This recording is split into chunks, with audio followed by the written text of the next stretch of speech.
This is 18 News at 5:30 in high definition. Welcome to Political Talk with Leslie Danks-Burke and Jim Bacallis. Yard signs, they're popping up all over the Twin Tiers, and just like there seems to be argument about a lot of things in Congress these days, our local congressional candidates are arguing about these signs. Tom Reed claims one of his signs was stolen, and Claudia Tenney and Anthony Brandisi are each claiming sign vandalism. So what's going on with these signs? What's the big deal here?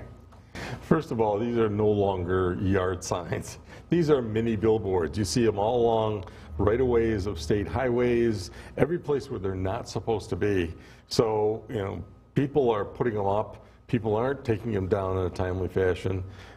So I think there ought to be a state law that says that if you don't take your signs down 7 days after the election, you get charged $5 a sign. Code enforcement officers would gladly go out and pick up signs and charge each candidate. And are there any rules with these signs? There are rules with the signs. Each municipality is allowed to set its own rules, but then there are additional signs that get placed on state highways, and those are then on state land. And for example, in the dispute where Tom Reed says that one of his signs was stolen, actually it was a sign that was discarded on the side of the highway. It was just lying there on state property. It's like someone throwing, an empty can out the window onto state land, and someone else decided to clean it up. But the thing is, yard signs, when they're on someone's own property, are very personal. That's a personal expression of your view as a voter. And so there seems to be, I think you're right, Jim, a real difference between the yard signs that litter the sides of the state highways and the yard signs that are voters putting up their special views.